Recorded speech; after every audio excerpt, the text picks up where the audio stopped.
신부는 이렇게 변했는데 습관이 여전히 남아있어서 거지 노릇을 한다면 여전히 땅에 떨어진 더러운 것을 집어먹으며 거지처럼 살아간다면 어찌 되겠습니까? 그러지 말라는 것입니다. 로마서 6장입니다. 죄가 너희를 주장하지 못하리니 이는 너희가 법 아래 있지 아니하고 은혜 아래에 있음이라. 그런즉 어찌하리요? 우리가 법 아래에 있지 아니하고 은혜 아래에 있으니 죄를 지으리요? 그럴 수 없느니라. 은혜의 신 예수께서 오심으로 우리가 법 아래에 있지 않고 은혜 아래에 있습니다.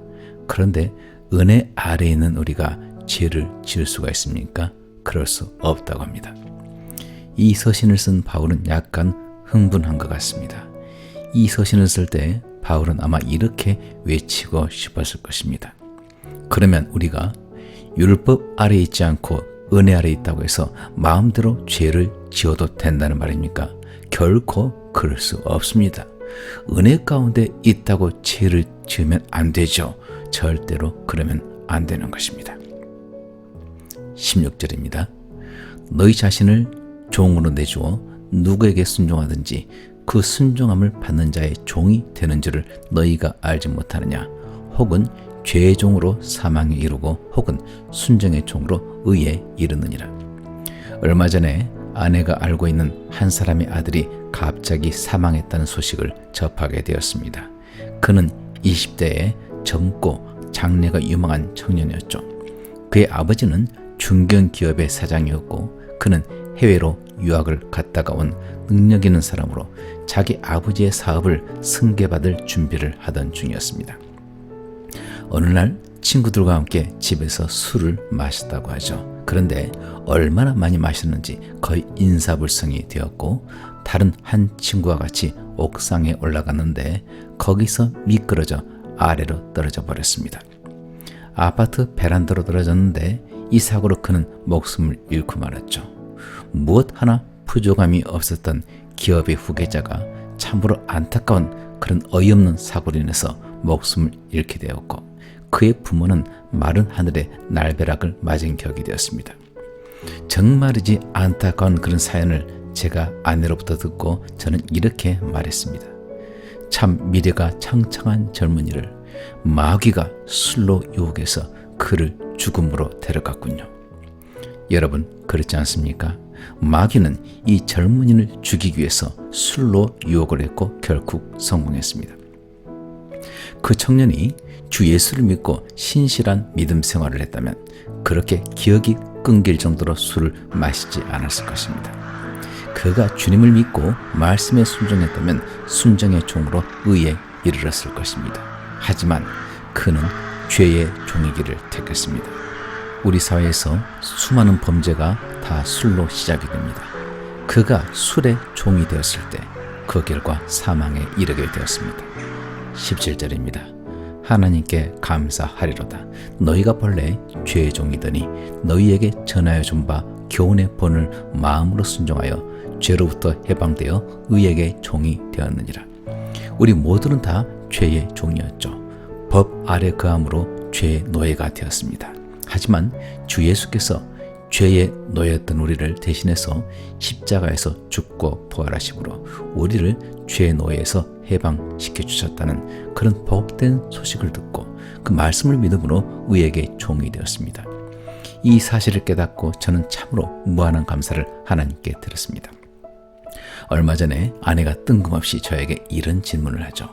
여보, 당신은 지금까지 살아오면서 가장 잘한 것이 무엇이라고 생각하나요? 자, 여러분은 어떤 답을 하겠습니까? 저는 전혀 망설임 없이 이렇게 대답을 했습니다. 내 평생에 가장 잘한 일은 내가 예수님을 믿고 구원을 받았다는 거예요. 물론 내가 한 것이 아니고 내가 찾은 것이 아니라 주님이 나를 먼저 만나주셨고 주님이 하신 것이죠. 저를 향한 아내의 첫 번째 시험이 이렇게 무사하게 끝났습니다. 이제 아내는 멀리 호주에 있는 둘째 아들에게 저에게 했던 똑같은 질문을 합니다. 저는 설마 둘째 아들은 다른 말을 할 것이라 생각했죠. 그런데 둘째 아들도 저와 똑같은 말을 합니다. 자기 일생에 있어서 가장 잘한 것은 예수님을 만나 구원받은 것이라고 합니다. 얼마나 감사한지 아들이 이렇게 말하는데 이보다 감사한 일이 어디 있겠습니까? 이제 마지막 시험이 남았습니다. 바로 첫째 아들이죠. 아내가 첫째 아들에게 묻습니다. 첫째 아들도 망설임 없이 제가 했던 말, 둘째가 했던 말을 똑같이 합니다. 사전에 시험 문제를 나눈 적도 전혀 없습니다. 힌트 역시 주지 않았죠. 아내와 저와 두 아들은 똑같은 질문에 똑같은 답을 했습니다. 사도 바울은 로마서에서 이 감동을 말하고 있는 것입니다. 원래 우리는 죄의 종으로 죽음을 향해 달려가는 사람들이었는데 우리에게 전해진 바 복음의 말씀을 듣고 순종함으로 죄의 권세에서 해방되어 의에게 종이 되어 영생을 얻게 되었기 때문에 이 일을 이루신 하나님께 감사하리로다. 이렇게 외치는 것입니다. 19절입니다. 너희 육신이 연약함으로 내가 사람의 예대로 말하노니 전에 너희가 너희 지체를 부정과 불법에 내주어 불법에 이른 것 같이 이제는 너희 지체를 의에게 종으로 내주어 거룩함에 이르라. 하지만 문제가 있습니다. 복음의 말씀을 듣고 믿어서 의의 종이 되었지만 육신이 여전히 연약합니다. 전에 우리 몸을 죄의 종으로 들였던 그 습관이 여전히 남아있죠. 이제는 그렇게 살지 말라고 말씀하십니다. 비록 전에는 죄의 종이었기 때문에 몸을 불법에 내주었을지라도 이젠 의의 종이 되었기 때문에 의의 종처럼 살라는 것입니다. 이는 마치 남에게 구걸을 하면서 살고 있던 가난한 거린을 그 나라 임금이 만나서 그 거린을 자기의 양아들, 즉 왕자로 삼은 것과 같습니다. 신분이 변한 것이죠.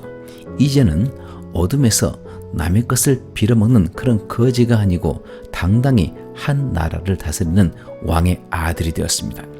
신분은 이렇게 변했는데 습관이 여전히 남아있어서 거지 노릇을 한다면 여전히 땅에 떨어진 더러운 것을 집어먹으며 거지처럼 살아간다면 어찌 되겠습니까? 그러지 말라는 것입니다. 왕자면 왕자답게 살라는 것이죠. 그런데요, 주 예수님을 믿고 구원받은 성도가, 하나님의 자녀가 된 성도가, 하늘나라의 왕자가 된 성도가 여전히 어둠 가운데 살았던 그 습관을 버리지 못하고 세상 사람들과 똑같이 방탕한 삶을 살아가며 자기 몸을 불법에 내어줍니다. 불법에 이르지 말고 사망에 이르지 말고 하나님의 말씀에 순종하며 그 말씀대로 살아감으로 의의 결과인 거룩함에 이르라고 바울은 말하고 있는 것입니다. 우리가 받은 이 은혜의 구원의 선물은 이 우주와도 바꿀 수 없는 참으로 귀한 선물입니다. 얼마 전에 한국에 있는 사람이 견과류를 먹고 싶다고 보내달라고 합니다. 그래서 제 아내는 그가 원하는 것을 다 주문해서 수일간 기다렸다가 주문한 물건이 오자 그가 요청하지 않았던 것까지 다 정성을 다해서 준비해서 저에게 주었습니다. 저 역시 이 박스를 한국으로 보내면서 SNS로 무엇을 어떻게 준비했는지 그리고 이것을 먹고 건강하라고 메시지를 주었죠. 그런데요, 며칠이 지나도 답장이 없습니다. 그 물건이 도착한 후에 그와 통화를 했지만 물건을 잘 받았다는 말도 한마디 없습니다. 이번 주에 갑자기 그가 생각이 났습니다. 그리고 얻은 결론은 이것입니다. 앞으로 그가 요청하더라도 나는 보내지 않겠다. 제가 돈을 받겠다는 것도 아니고 단지 한마디 잘 받았습니다. 고맙습니다. 이 말이면 충분했습니다. 이런 말만 있었다면 저는 훗날 더 많은 것을 보낼 수도 있었죠. 하지만 그는 저의 선물을 받을 자격이 없었습니다. 생각해보니까 저는 단지 제가 가진 소유에 지극히 작은 것을 소모해서 선물을 준비했습니다. 그런데 저보다 훨씬 더 큰 희생을 치르고 선물을 준비한 분이 계십니다. 그분 바로 하나님이시죠. 하나님은 자기가 가지신 일부를 희생하신 것이 아니라 영원 전부터 함께 하셨던 그분의 아들이신 예수님의 생명을 소모시키셨습니다. 그것도 쉽게 소모시킨 것이 아니고 우주보다 크신 하나님이 이 조그만 지구에 자그마한 아기의 모습으로 이 땅에 나셨죠. 인생을 살으시고 사람들에게 온갖 수모를 당하시고 자기가 만든 사람들에게 자기의 피조물들에게 채찍에 맞고 주먹으로 맞고 침뱉음을 당하셨습니다. 마침내 십자가에 두 손과 발이 박혀서 죽임을 당하셨죠. 저는 사실 조금의 돈을 소모했고 며칠을 기다려서 선물을 준비했을 뿐인데 하나님께서는 자기 아들의 생명을 소모시키셨고 창세로부터 이 일을 준비하셨고 수천 년이 흐른 후에 그 일을 이루셨습니다. 저는 단지 지극히 작은 돈과 시간을 허비해서 선물을 준비했습니다. 하지만 감사의 말을 듣지 못했고 이로 인해 실망했죠. 하지만 하나님께서는 온 우주와도 바꿀 수가 없는 독생하신 그분의 아들의 생명을 희생시키셔서 우리에게 구원의 선물을 주셨습니다. 그것이 바로 우리에게 임한 은혜의 선물입니다. 말씀을 받기는 쉽습니다. 말씀을 받을 때는 정말이지 그 말씀대로 살아가고 싶어 하죠. 하지만 그때뿐이죠. 변화가 없습니다. 누가 일주일 동안 죄를 지으라고 했습니까? 주님은 그렇게 말씀하지 않으셨습니다.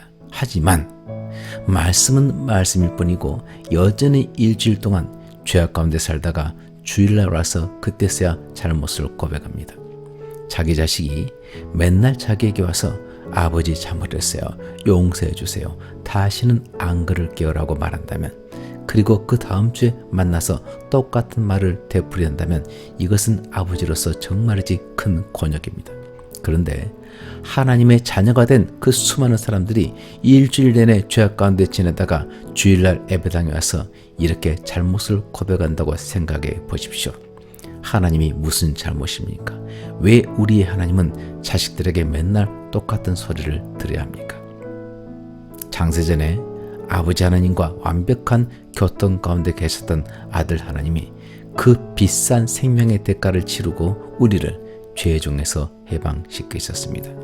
우리를 해방시키기 위해서, 우리에게 영생을 주시기 위해서 주 예수께서 지불해야 될 대가는 너무나 크고 너무도 참혹했습니다. 그런데 그럼에도 불구하고 또다시 같은 죄를 짓는다는 말입니까? 예수의 피를 요구했던 그 무서운 죄인데 그런 죄를 아무렇지도 않게 다시 짓는다는 것입니까? 그럴 수는 없는 것입니다. 절대로 그래서는 안 되는 것입니다.